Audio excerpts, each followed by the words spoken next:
మిదం జగత్ అని నువ్వంటే బ్రహ్మమూలం మిదం జగత్ అని నేను అంటాను. అట్లా మళ్ళీ అట్లా అనకూడదు. ధనం మూలం నిజం జగత్తు, జగత్తు మిథ్య బ్రహ్మ సత్యం అని. మరి ఎట్లా మాట్లాడతావు? తప్పు కదా అది. జగత్తు అయితే మిథ్య బ్రహ్మతో పోల్చుకుంటే జగత్తు మిథ్య బ్రహ్మ సత్యం, ధనం మూలం నిజం జగత్. కాబట్టి ఇక్కడ ఏమంటున్నాడు, నువ్వు జగత్తు ఉంది అంటున్నట్టు ధనం ఉంది. ధనం ఉండేది రాల. ధనీష దారీష. దార అంటే ఎవరు? స్త్రీ. స్త్రీ ఉంటేనే నీకు సంసారం, సంసారం ఉంటేనే నీకు సంతానం. ఇది ఒక మాయ, అది ఒక మాయ. ఈ జ్ఞానం అనేది ఒక మాయ. ఇప్పుడు నువ్వు ఎరుకనే ఈ ఎరుకను పోగొట్టి ఎరుకంటే ఏమి తెలుసుకున్నట్టునే అదే జ్ఞానం.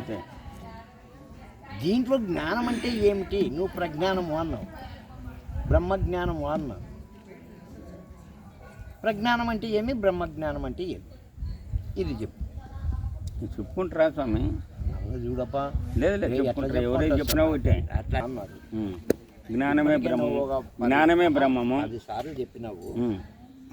ఇప్పుడు బ్రహ్మజ్ఞానం అనేది ఊక దానంత సులభమే లేదని అన్నావు.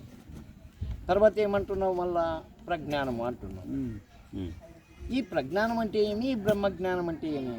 ప్రజ్ఞాన బ్రహ్మం అంటే జ్ఞానమే బ్రహ్మము అని.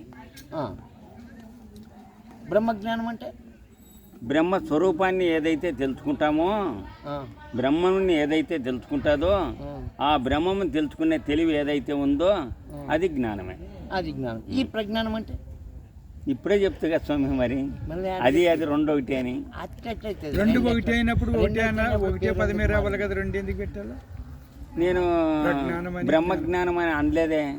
కాదు, జ్ఞానం ప్రజ్ఞాన బ్రహ్మజ్ఞానం చెప్తాను. నేను ఆవలించినా నిద్రపోయినా చాలా ఎరుకుతూనే ఉంటానని కూడా చెప్పిన.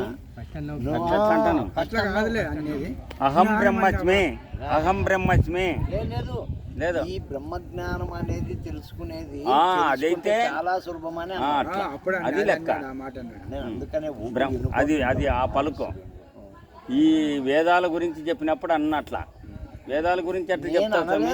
అహం బ్రహ్మస్మి ఒక వేదం చెప్పింది. వేదాల గురించి తత్వమసి బ్రహ్మ అనేది ఒక వేదం చెప్పింది. అయమాత్మ బ్రహ్మ అనేది ఒక వేదం చెప్పింది. ప్రజ్ఞాన బ్రహ్మం అనేది ఒక వేదం చెప్పింది. 4 వేదాలు. ప్రజ్ఞాన బ్రహ్మం అంటే జ్ఞానమే బ్రహ్మము అని. జ్ఞానం అంటే జ్ఞానం అంటే ఏదైతే తెలుసుకోకుండా తెలియరానిది తెలుసుకునేదో. ఎరుకంటే ఏమి? మరి చైతన్యం అవసరం లేదంటావా? చైతన్యం అవసరమే. మరి ఎరుకొద్దా? ఎరుకు కూడా అవసరమే. తెలుసుకునే వరకు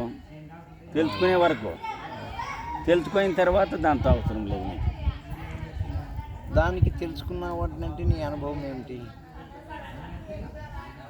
నా అనుభవం చెప్పేకి రాదు కదా స్వామి. ఎవరి అనుభవం వాళ్ళదే. ఇప్పుడు బెల్లం తిన్నావు, తీపి ఎట్లుంటుందంటే నువ్వు తింటే నీకు అర్థమవుతుంది. కానీ ఆ తీపి యొక్క విషయము మళ్ళీ ఆ తీపి గురించి చెప్పంటే ఎవరు చెప్పగలుగుతారు? తీపిగా చెప్పేదానికి ఉంది ఆడ.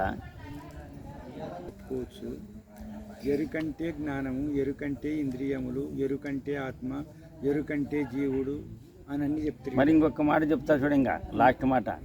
ఎరుకయి ఒక్కటి ఉండెన, ఎరుకైన ప్రపంచము ఎప్పుగా ఉండును, ఎరుక వాగుడు దాగిన ఎనరు నిశ్శబ్దమయ్యా ఏమీ లేదయ్యా. అది వేరు. ఇప్పుడు నువ్వు చెప్పిన మాట అది వేరు. ఎరుక అనేది నీలోనే ఎప్పుడైతే నువ్వు తెలుసుకునేది ఏమీ లేదు జగత్తులో. ఎరుకతో ఒక్కటి ఉండినా, అది ఒక్కటి ఉంటే కూడా నువ్వు తెలుసుకునేకి ఇంకా ఏమీ లేదు. ఎరుకే నువ్వైనప్పుడు ఇంకా దేన్ని తెలుసుకుంటావు? అంతా ఎరుకతోనే ఉంది. ఇది అందులో నువ్వు కూడా ఎరుకొని అని ఎప్పుడైతే నీ అనుభవానికి వస్తుందో తెలుసుకునేది ఏమి లేదు. అది కాదు అంటారు. ఆత్మనే తెలుసుకోవాలంటారు. ఇద్దరే ఆత్మ. ఎవరి ఆత్మ వాళ్ళు తెలుసుకున్నారు.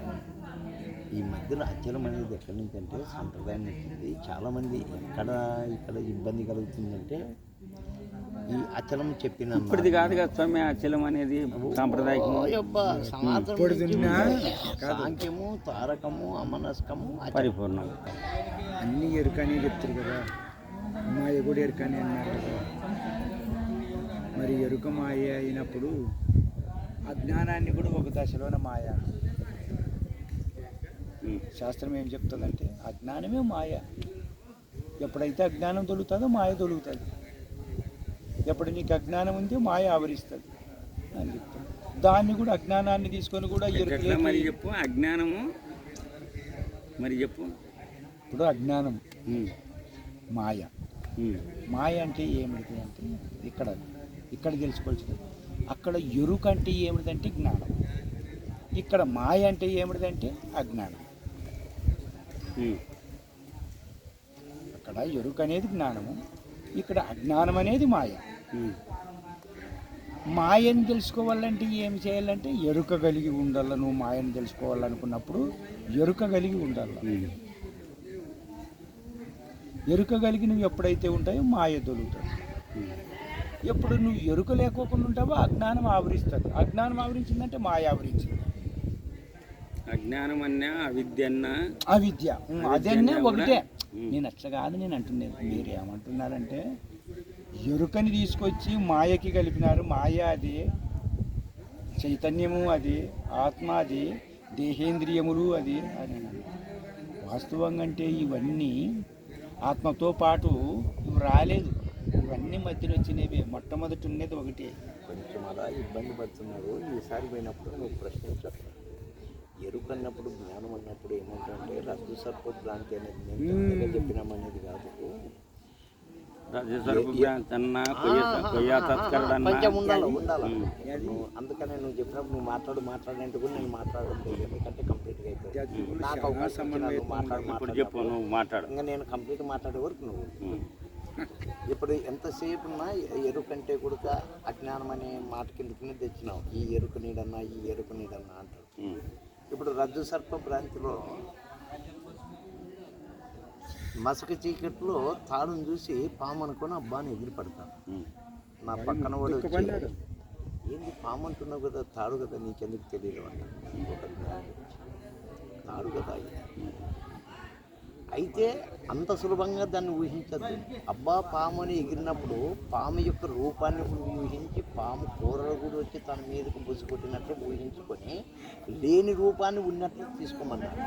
దాన్ని ఎరుకంటున్నావా ఏమంటున్నావు? ఉండు మాయలే అది. ఇప్పుడు మాయను ఎరుకంటావా? మాయను ఎరుకనికి మరి ఏమంటావు దాని పేరు? అవిద్య అంటాం కదా. అవిద్య అంటే ఎరుక కదా. ఎరుకకి సంబంధమైంది అది కూడా. మరి ఎరుకంటే పామని ఎగురు పడకూడదు. అప్పుడైతే తాడనే పట్టుకునేది. అక్కడ ఎరుకలు ఉంటాం కాబట్టి విజ్ఞానం అని తెలిసింది కదా. ఇప్పుడు నువ్వు రామాంజనేయుడు అన్నా రామాంజనేయుడు అన్నా అని కలుసుకుంటారు. నాకు తెలిసిందని నువ్వు రామాంజనేయుడు కనబడితే కాదులేపా రామాంజనేయుడు వేరే రకం ఉండే అంటుంది. అంటే అప్పుడు నాలోని ఏముంది? నాలోని అవిద్య ఉందే ఎరుకుందే? ఎరుకుంది కాదు, అవిద్య. అవిద్య కదా, అవిద్య ఉండేందుకే కదా ఆయన అట్లా. రామాంజనేయ కాదు అనలేదు కదా. ఒకటే రావాలా? రామాంజనేయ కాదు అని అనలేదు కదా. రామాంజనేయ అని చెప్పి అబ్బా అని చెప్పి కరుచుకున్నాను అంటూ కదా. అప్పుడు కరెక్టే. నేను ఒకవేళ కాదు అని అన్నాను. కాదన్నావంటే మాత్రం ఇంకా దాని పేరు ఏమంటావు నువ్వు? ఇంకా దాన్ని కాదన్నావంటే మాత్రం ఇంకా మాయ వదిలేదు అని లెక్క. ఇంకా మాయ. ఆ మాయ పేరు ఏమి? మాయ పేరు అని ఏమంటే ఇంకా దాన్ని ఏమని పేరు చెప్తావు స్వామి? మాయని చెప్తావు స్వామి. మరి ఇంతసేపు ఎరుక ఎరుక ఎరుక కాదంటివి ఇప్పుడు ఎరుక అని అంటున్నావు కదా. ఇప్పుడు రజ్జు సర్పాన్ని తెలుసుకోవాలంటే ఏం చేయాలి? రజ్జు సర్పాన్ని తెలిపేది ఏమిటి? రజ్జు సర్పాన్ని తెలిపేది కూడా తెలివే. ఇప్పుడు అక్కడ మరి తెలివిని ఎరుక అంటున్నారా? ఏం ఈసారి ఏమనుకున్నారు రామాంజనేయులు? నువ్వు ఎన్ని కోట్ల జన్మలు పుణ్యం చేసినావో ఈ స్థలంలో కడుగుతాయి కాదు. రజ్జు సర్పం తెలుసుకోవాలనుకున్నప్పుడు సర్పము ఎన్ని కోట్ల జన్మల పుణ్యం చేసుకోను బాగా పండినావు. నమస్తే.